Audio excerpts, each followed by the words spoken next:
Wow. Memang wow lah visual dia kan.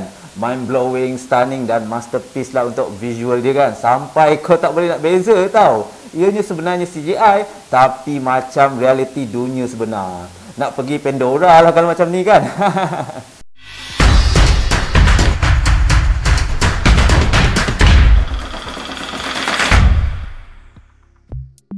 What's up guys, semoga hubungan kekeluargaan kita sentiasa erat dan berbahagia selalu, amin. Untuk yang tak kenal lagi, aku Topeng Man. Aku suka berbicara tentang movie. Dan kali ini aku akan review sequel filem terlaris dunia, iaitu Avatar The Way of Water.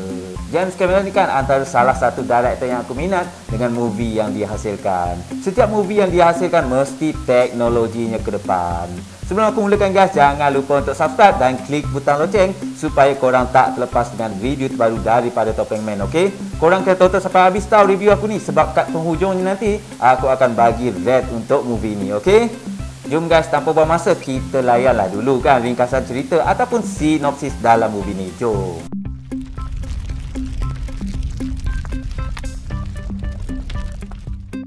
Avatar The Way of Water merupakan filem bergenre action, adventure dan fantasi hasil sentuhan pengarah terkenal dunia iaitu James Cameron. Filem ini dibintangi oleh Sam Worthington, Zoe Saldana, Sigourney Weaver, Stephen Lang dan banyak lagi pelakon-pelakonnya lain. Avatar The Way of Water mengisahkan 13 tahun selepas Avatar yang pertama, di mana Jack dan Neytiri kini telah membentuk keluarga dan melakukan segala-galanya untuk kekal bersama. Walau bagaimanapun, mereka terpaksa meninggalkan kediaman mereka dan menerokai wilayah baru di Pandora. Apabila ancaman sebelum ini kembali, Jack bersama tentera Na'vi bekerjasama untuk menentang musuh bagi melindungi kediaman mereka. Jomlah guys, kita tengok dulu apa yang best dalam movie ni, okey? Jom.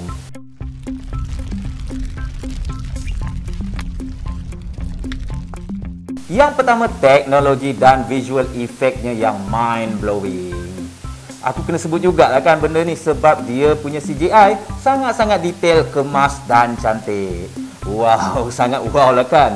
Kelebihan James Cameron ni kan akan guna teknologi ke depan untuk setiap filem dia. Landscape sinematik dunia Pandora yang dicipta sangat mengagumkan dan sajian dalam air tu kan, hoi, memang memukau habis lah. Filem ini hampir keseluruhannya CGI tau, tapi nampak real gila lah kan.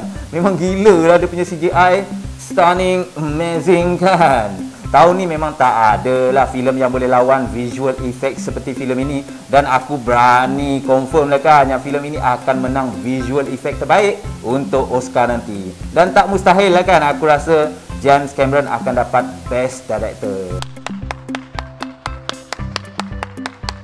Pegang kata-kata aku ni tahu, sebab tahun lepas tekaan aku memang tepat untuk filem Dune. Memang tak ada tandingan lah untuk visual effect dia untuk tahun ni kan. Filem ini korang kena tonton kat wayang, terutamanya dalam format 3D ataupun dekat IMAX 3D. Sebab pengalaman ni kan korang tak akan dapat rasa lah kalau korang tunggu dekat Disney Plus ke, dekat Netflix ke, ataupun ditonton kat TV, laptop, handphone ataupun mana-mana platform yang lain. Tak akan sama, okey? Tapi ada juga yang kata kalau tonton 3D ni pening kepala lah kan, tak boleh nak fokus lah. Tak ada masalah kalau korang nak tonton 2D standard kan. Aku rasa tetap best kalau dilayan dekat pawagam. Dan ya, aku akan layan sekali lagi dalam format 2D saja nak try kan, best ke tak kan.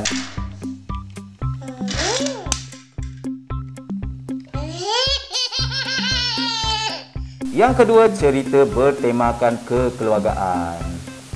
James Cameron memang terkenal dengan cerita yang simple dengan penyampaian yang advance.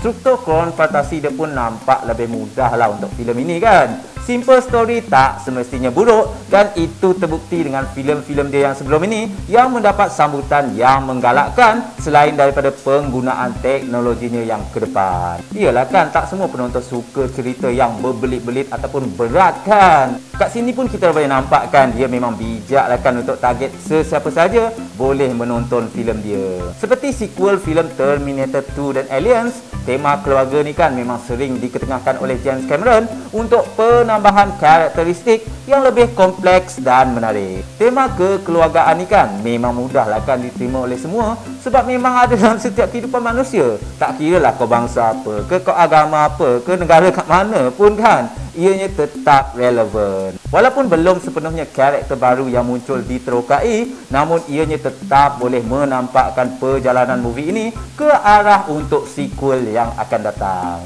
Bila isu kekeluargaan ini disajikan, semestinya ada konflik dia, ada kerjasama dia, ada cinta dia dan emosi yang cuba disampaikan. Macam aku ni pun ada family kan, dan sebagai ketua keluarga, kita akan sedaya upaya melindungi keluarga kita. Yang itulah yang cuba disampaikan dalam movie ini. Selain daripada mesej kekeluargaan, ada juga mesej lain terutamanya tentang kehidupan di lautan yang sangat relevan dengan zaman sekarang. So mesej itu memang sampai lah. Jom guys, kita lain pula apa yang aku rasa personally kurang sikit dalam movie ni. Okay, jom.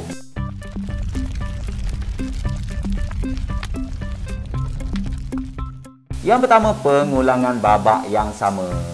Bagi korang yang dah pernah menonton Avatar yang pertama, pasti korang faham apa yang aku maksudkan. Ada beberapa pengulangan babak terasa sama, cuma ianya disampaikan dengan tempat dan situasi yang berbeza. Kalau yang pertama belajar tentang kehidupannya di hutan kan, yang kedua ni pula belajar dekat air pula dengan klan yang berbeza.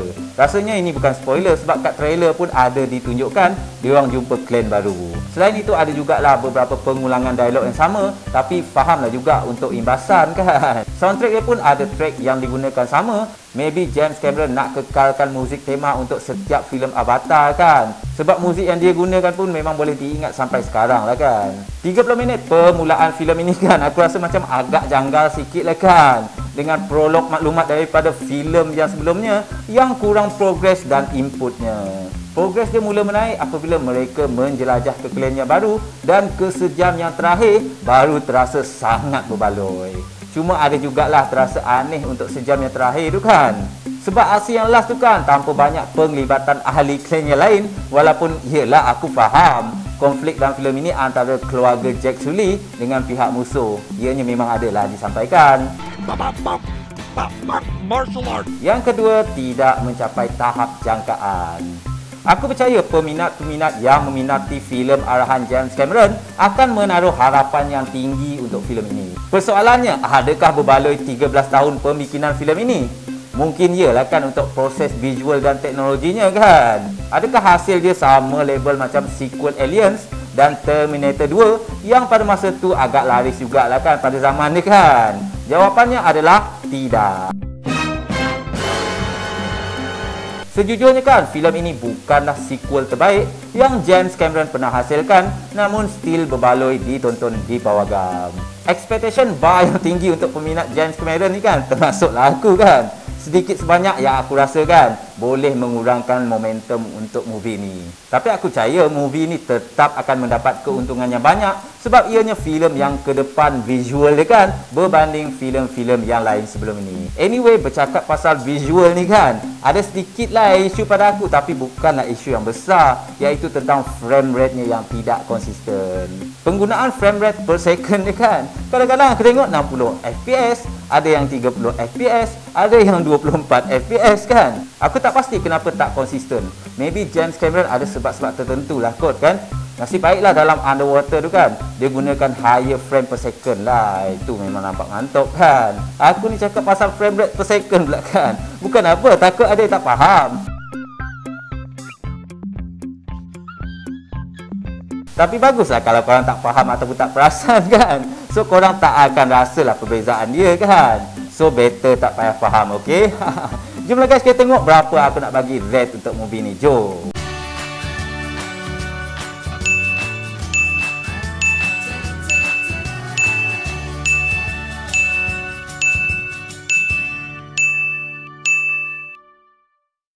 So guys, macam mana dengan markah yang aku bagi? Korang yang dah tonton tu setuju tak? Tak ada masalah pun kalau korang tak setuju dengan aku, okey? Kalau korang ada pendapat tersendiri, bolehlah komen kat bawah.